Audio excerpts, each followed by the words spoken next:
welcome to my YouTube channel. Jadi di kesempatan ini aku mau sharing materi ke teman-teman semua. Sebelumnya perkenalkan, nama aku Sarah Fujia, mahasiswa dari Universitas Sriwijaya Jati. Salam kenal. Gak perlu lama-lama lagi, kita langsung bahas ke materinya. Let's get started. Materi pertama kita akan bahas mengenai Human Capital dan Management.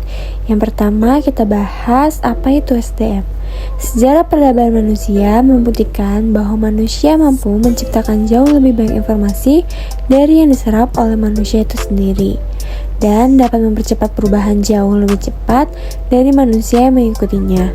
Manusia seperti ini adalah manusia yang memiliki keterampilan, kompetensi, dan pengetahuan yang diperolehnya melalui pengalaman belajar.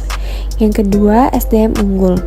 Jika suatu bangsa ingin maju dan sejahtera, maka bangsa itu memprioritaskan investasi pembangunan SDM untuk mencapai tingkat nilai yang tinggi dan tersedianya SDM unggul.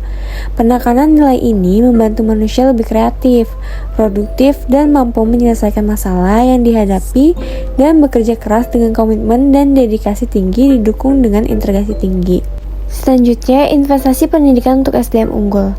Pembangunan human capital melalui investasi pendidikan oleh pemerintah, swasta maupun masyarakat penting untuk mempersiapkan masa depan bangsa yang lebih baik lagi. Selanjutnya, variabel penting SDM. Variabel penting dalam SDM adalah kemampuan sikap, nilai, kebutuhan-kebutuhan, dan karakteristik demografinya. Variabel tersebut menurut Gomez pada 2003 dipengaruhi oleh lingkungan seperti norma dan nilai-nilai masyarakat, tingkat pendidikan, dan peluang yang tersedia. Lalu pentingnya manajemen SDM. Sifat SDM selalu berkembang atau dinamis, baik jumlah maupun mutunya. Maka untuk memperoleh keseimbangan antara SDM yang tersedia dengan tingkat perkembangan ekonomi pada tahap tertentu diperlukan manajemen SDM yang tepat pada tingkat nasional dan daerah. Yang terakhir, kebutuhan SDM di Indonesia. SDM yang diperlukan di Indonesia adalah orang yang cakap, dapat dipercaya, memiliki motivasi tinggi, memiliki kemampuan dan kecakapan menciptakan iklim hubungan yang produktif, dan mengembangkan iklim kerjasama tim yang solid. Penekanan kualitas SDM. Yang pertama, kualitas spiritual, meliputi aspek iman, takwa, dan moral. Yang kedua, kualitas masyarakat dan berbangsa termasuk kesetiakawanan sosial, rasa tanggung jawab, dan disiplin sosial. Yang ketiga, kualitas kekaryaan yang meliputi faktor pribadi yaitu kecerdasan, pengetahuan, keterampilan, dan mandiri. Lalu ada faktor lingkungan dalam organisasi seperti suatu sisi kerja dan kepemimpinan. Yang terakhir, faktor luar organisasi seperti memahami nilai-nilai sosial dan ekonomi. Human Capital dan Manajemen SDM. Secara harfiah, pengertian modal manusia adalah pengetahuan, keahlian, kemampuan, dan keterampilan yang menjadikan manusia sebagai modal atau aset suatu bangsa.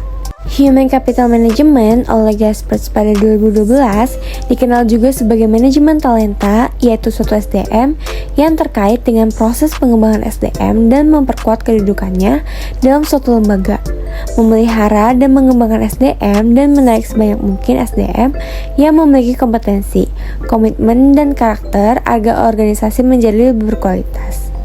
Dalam menyiapkan SDM yang berkualitas, manajer dalam seluruh hierarki organisasi bertindak sebagai perencana, pengorganisasi, pengarah, pemotivasi, dan pengendali. Pada dasarnya, organisasi memiliki ketergantungan dengan SDM yang ada dalam organisasi untuk menggerakkan organisasi, memenangkan persaingan, dan mencapai tujuan melalui proses dan mekanisme manajemen yang benar. Dalam Human Capital, MSDM adalah penggunaan dan pengaplikasian fungsi-fungsi manajemen yang memfokuskan perhatiannya pada pengelolaan dan pengaturan peranan SDM dalam suatu organisasi. Mempersiapkan generasi emas, God Generation. Anak yang sehat dan cerdas merupakan bibit generasi emas di masa yang akan datang. Bakat atau aptitude adalah benih dari suatu sifat yang baru akan tampak jika ia mendapat kesempatan atau kemungkinan untuk berkembang. Pada dasarnya, semua individu yang normal memiliki bakat dan setiap aktivitas diperlukan berfungsinya bakat. Seperti bakat matematika, bakat olahraga, bakat bahasa, bakat seni, dan lainnya. Tergantung pada budaya di mana individu itu hidup. Khusus bagi generasi yang berbakat dan bertalenta, perlu disediakan strategi dan fasilitas yang dapat memaksimalkan bakat dan talenta mereka, agar benar-benar menjadi generasi emas yang bermanfaat bagi pemerintah dan masyarakat luas, guna meningkatkan kualitas kesejahteraan dan kualitas peradaban. Human Capital dan investasi pembangunan SDM. Standar kualitas. Kualitas produktivitas memenuhi standar apabila SDM mendapatkan pengalaman belajar dan latihan yang cukup untuk penguasaan ilmu pengetahuan dan keterampilan sesuai bidang peminatnya. Yang kedua, investasi SDM. Investasi dalam bentuk menyediakan fasilitas pendidikan, menyediakan tenaga pendidik dan kependidikan yang berkualitas akan menjamin SDM yang unggul, andal, dan berkarakter. Yang ketiga, penempatan SDM. Penempatan orang yang berprestasi dan bereputasi akan memberikan jaminan bahwa pembangunan human capital dalam organisasi pendidikan dapat memenuhi target SDM yang diharapkan. Yang terakhir, konsep human capital.